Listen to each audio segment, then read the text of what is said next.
ఎంతో విలువైనది ప్రియులారా. సో ఈ జీవితాన్ని మనం ఏం చేయాలి అని అంటే ప్రియులారా, దేవుని యొక్క కృపను బట్టి బాగా సంతోషముగా ఆనందముగా ఒక ఉన్నతమైనటువంటి విధముగా కలిసి జీవించాలి. ఈ ప్రస్తుత కాలంలో వివాహ వ్యవస్థ చాలా దారుణమైనటువంటి విధముగా పడిపోయింది. చూసారా, మనకి సెన్సెక్స్ పడిపోయింది అంటారు. అలాగా ఈ కుటుంబ వ్యవస్థ, మ్యారేజ్ యొక్క సిస్టమ్ ఫెయిల్యూర్ అవుతూ ఉంది.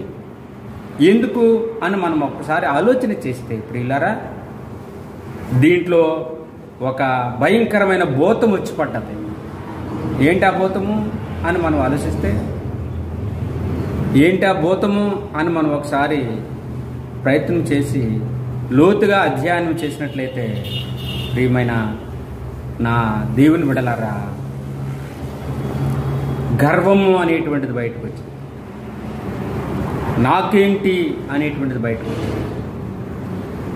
నేను బ్రతకలేనా అనేటువంటి ఆలోచన బయటకు వస్తుంది. నువ్వు ఉంటే కానీ నేను జీవించలేనా అనేటువంటిది బయటకు వచ్చింది. నీతో నాకు సంబంధం ఏమిటి అనేటువంటి విషయం బయటకు వచ్చింది.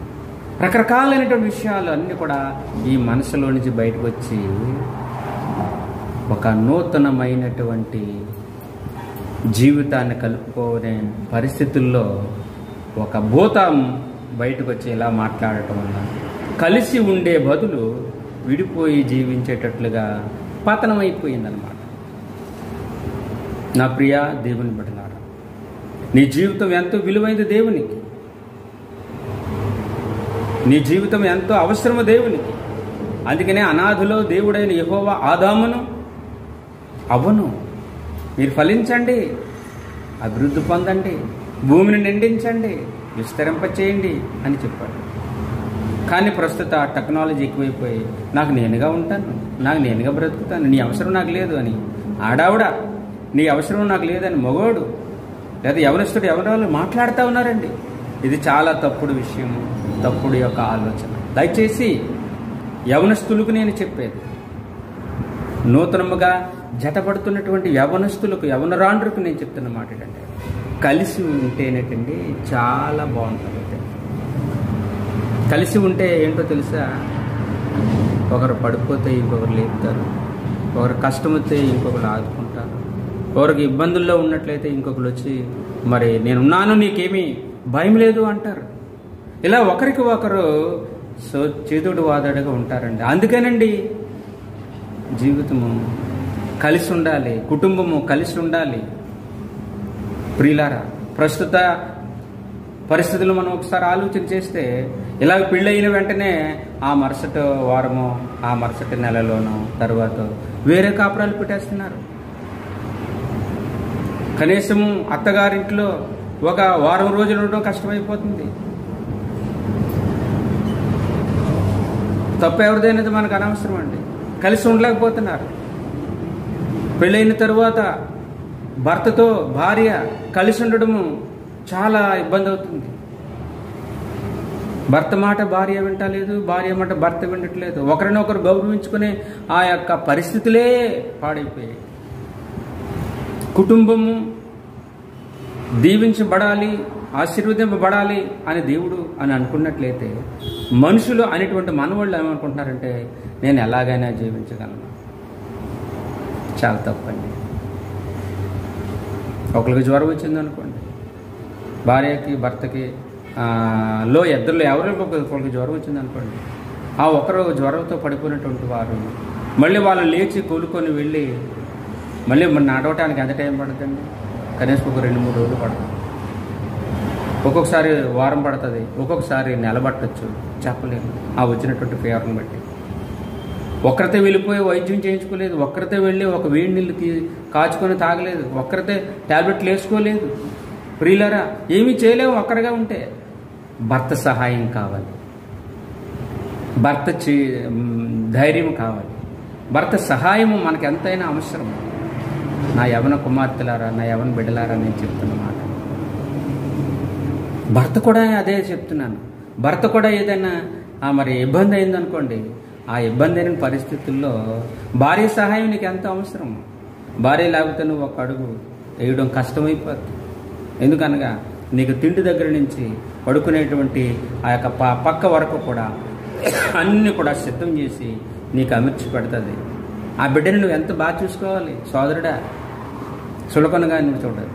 అందుకే ఎపిసి పత్రిక 5వ అధ్యాయం 22వ వచనంలో ఏమంటాడంటే, మరి ప్రియమైన దేవుని బిడ్డలారా, భార్య భర్తను, భర్తను భార్యను ఒకరు గౌరవించుకోవాలి అనే ఒక వివాహమును గురించినట్టు ఒక చట్టాన్ని ఆ యొక్క అపోస్తలుడైన పౌలు ఎఫెసులోని సంఘానికి చాలా చక్కగా వివరించాడు. భార్యకు శిరస్సు భర్త, సంఘానికి శిరస్సు క్రీస్తు. సో మనము సంఘము క్రీస్తుకు ఎలాగైతే లోబడుతుందో భార్య ప్రతి విషయంలో భర్తకు లోబడాలి, భర్త కూడా ప్రతి విషయంలో భార్యను గౌరవించాలి. ఈ యొక్క వ్యవస్థ అనేటువంటి దేవుడు ఈనాటి నుంచి కాదటండి, అనాది కాలం ఆదికాండం నుంచి ప్రారంభమైంది. కాబట్టి వివాహ వ్యవస్థలో ఒకరిని ఒకరు విడిచిపోకండి. కష్టాలు వస్తాయి, బాధలు వస్తాయి, ఇబ్బందులు వస్తాయి, చాలా కష్టం. తోడు కావాలి.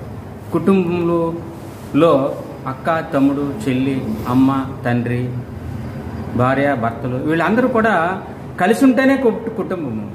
ఒక్కరుగా ఉంటే కుటుంబం కాదు, ఒంటరి జీవితం. నీకు ఒంటరి జీవితము కొన్నాళ్ళే ఆనందంగా ఇస్తుంది. కుటుంబ జీవితము నీవు జీవించినంత కాలము కూడా నీకు తోడుగా ఉంటుంది. కుటుంబ జీవితంలో ఉన్నటువంటి ధైర్యము ఒంటరి జీవితంలో రాదు. కుటుంబ జీవితంలో ఉన్నటువంటి ఒక మరి ఆనందము ఒంటరి జీవితంలోకి రాదు. ఏమండి, చాలామంది పరిస్థితుల వల్ల, డబ్బు ప్రభావం వల్ల, ఇంకొకటి వల్ల వేరుగా ఉండాలని ప్రయత్నం చేస్తారు. అన్నాళ్ళు వేరుగా ఉంటారండి, అవన్నీ కొన్నాళ్ళే. మన పూర్వీకులు పెద్దలు చెప్పిన మాట నాకు చాలా ఇష్టం. ఏంటో తెలుసండి, కలిసి ఉంటే కలదు సుఖం. క్రీస్తు చెప్పేది మాట కూడా, కలిసి ఉండండి, ఆనందంగా ఉండండి, కలిసి ఉండండి, సంతోషంగా ఉండండి, కలిసి ఉండండి, నన్ను ఆరాధించండి. ఈ యొక్క వ్యవస్థ, వివాహ వ్యవస్థ చాలా పటిష్టమైనది.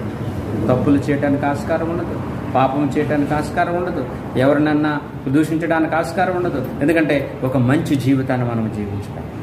నేను ఎందుకు ఒక సేవకునిగా ప్రతి సోదరుడిని నేను కోరుతున్నానంటే, కుటుంబ వ్యవస్థని భ్రష్టు పట్టించకండి, కలిసి ఉండండి.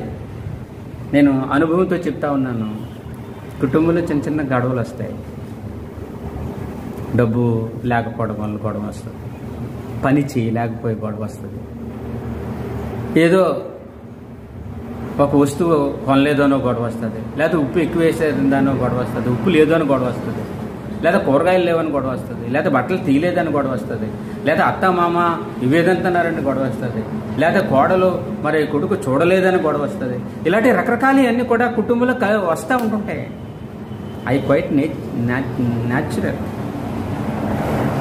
అవన్నీ కూడా మనము భూతద్దంలో పెట్టి చూడకూడదు, ప్రేమతో చూడండి.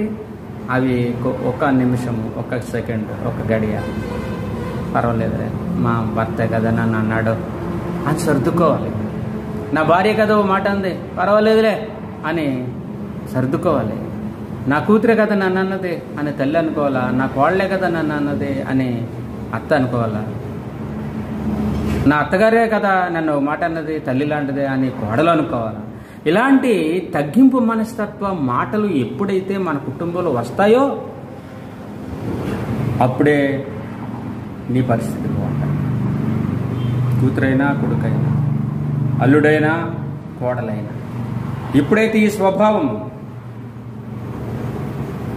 వస్తుందో అప్పుడు నువ్వు చాలా ఆనందంగా ఉంటావు. ఏమండి, గొడవలు రోజు వచ్చి పెట్టుకుంటే రోజు వస్తాయి గొడవలు, కానీ మనశ్శాంతి తెచ్చుకోవటానికి, ప్రేమను జత చేయండి దానికి. వాళ్ళు తిట్టినా, వాళ్ళు గట్టిగా అరిసినా మనకి పెద్దగా బాధ ఉంటుంది. ఎందుకంటే కొరింథీయులకు రాసిన పత్రికలో 13వ అధ్యాయంలో ఒక మంచి మాట ఉంటుంది, ప్రేమ కలిగి ఉండి అని అంటాడు. ప్రేమ అమర్యాదగా నడవదు, ప్రేమ డంబంగా మాట్లాడదు, ప్రేమ ఉప్పొంగదు, ప్రేమ దోషాలను కప్పుతుంది. భర్త అయినా తప్పులు చేశాడా భార్య కప్పాలి ప్రేమతో, భార్య అయినా పొరపాట్లు చేసిందా భర్త కప్పాలి ఆ ప్రేమతో. సో ఈ రకమైన భావన మనం ఒకసారి కలిగించుకున్నట్లయితే ఒక మంచి ఉన్నతమైనటువంటి పరిస్థితిలో మనం వెళ్తాం. కాబట్టి నేను ఈ వ్యవస్థ గురించి కొన్ని మాటలు నేను యూట్యూబ్ ద్వారా మీకు చెప్పాలనేటువంటి ఆలోచన కలుగుతుంది. కాబట్టి నేను చెప్తున్నాను. వీలైతే అప్పుడప్పుడు చెప్పడానికి ట్రై చేస్తాను. ఎందుకంటే ఇప్పుడు ఇలా జనరల్గా ఒక మాట చెప్తా, మన పెద్ద బలవంతులము, నేను పెద్ద బలవంతురాలని అంటే అవదక్కడ ఒక విరోచనం అయిందనుకోండి అయిపోతాం. ఒక జబ్బు వచ్చిందనుకోండి హాస్పిటల్ పాలైపోతాం. ఎవరు చూడాలి? నేను పెద్ద అందగత్తెనే అందగాడిని అనుకుంటాం. పూజ ఎంతవరకు? మనము అందం ఉన్నంత వరకే, ఈ ఫిట్నెస్ ఉన్నంత వరకే. ఈ ఫిట్నెస్ ఎప్పుడైతే పోయిందో నిన్ను ఎవరు పట్టించుకోరు. మళ్ళీ నీ భార్య దిక్కు, నీ భర్తే దిక్కు, నీ అత్తగారే దిక్కు, మీ తల్లే దిక్కు, మీ తండ్రి దిక్కు, మన బంధువులే దిక్కు, మన సహాయకులే మన దిక్కు. వీళ్ళందరూ ఎప్పుడు మనకి గుర్తో తెలుసా? మన ఫిట్నెస్ తగ్గిన తర్వాత వాళ్ళు మనకి ఏదో చేయలేదు, వాళ్ళు మనకి ఏదో సాయం చేయలేదు, వాళ్ళు మనకు తోడు రాలేదు, నేను పడిపోయినప్పుడు చూడలేదు, ఇలాంటి మాటలు మాట్లాడతారు. నీ ఫిట్నెస్ ఉన్నంత వరకు కూడా వాళ్ళని దూరం చేసుకున్నావు. నువ్వు బలం ఉన్నంత వరకు వాళ్ళని దూరం చేసుకున్నావు. నీవు రకరకాలైనటువంటి హావభావాలతో వాళ్ళని హింసించావు. నీ బాధలు వాళ్ళకి పోయారనుకోండి, తర్వాత నువ్వు ఒంటరిదాని అయిపోతావు, ఒంటరివాడు అయిపోతావు. తర్వాత నిన్ను ఎవరు చూస్తారు? అప్పుడు ఎవరు రాలేదని అనుకుంటే ఎవరు రారు నీ దగ్గరికి. కాబట్టి ఉన్న వాళ్ళని పోగొట్టుకోకు, నీకున్నట్టు విలువను దిగదార్చుకోకు. కాబట్టి నా కుటుంబ సభ్యులారా, మీరందరినీ, నేను ఫలానా వారిని గురించి నేను మాట్లాడలేదు కానీ కుటుంబంలో ఎంతమంది అయితే సభ్యులు ఉన్నారో అంతమంది సభ్యులు ఒకరి మాట ఒకరు గౌరవించుకోండి, ఒకరిని ఒకరు ప్రేమించుకోండి. ఒకరు ఏదైనా మాటలు మాడితే సర్లేండి అని తగ్గించుకోండి. అలా మనం ఎప్పుడైతే మనం చేస్తామో నీవు దీవించబడతావు. నీ కుటుంబం నీకు తోడుగా ఉంటుంది, నీ కుటుంబం నీకు ఆసరాగా ఉంటుంది, నీ కుటుంబం నిన్ను ఎప్పటికీ కూడా విడిచిపెట్టదు. ఒక మనిషి మన కుటుంబంలో పోతే మళ్ళీ తిరిగి రాడండి, చాలా బాధపడాలి. అందుకని ఎవ్వరిని పోగొట్టుకోవద్దు, ఎవరిని కూడా మనము పోగొట్టుకోవద్దు. అందరినీ బాగా చూసుకుందాం. అందరూ విలువైన వాళ్ళే, తల్లిదండ్రులు విలువైన వాళ్ళే, అత్తమామలు విలువైన వాళ్ళే, భార్యాభర్త విలువైన వాళ్ళే, అందరూ విలువైన వాళ్ళే. ఈ విలువైన కుటుంబాన్ని విలువలేని దానిగా మీరు చేసుకుంటున్నారు. దయచేసి మానుకోండి. మీ జీవితము క్రీస్తు వారికి ఎంతో విలువైంది. కాబట్టి ప్రభు సన్నిధికి రండి. దేవుడు మిమ్మల్ని దీవించును గాక. ఆమేన్.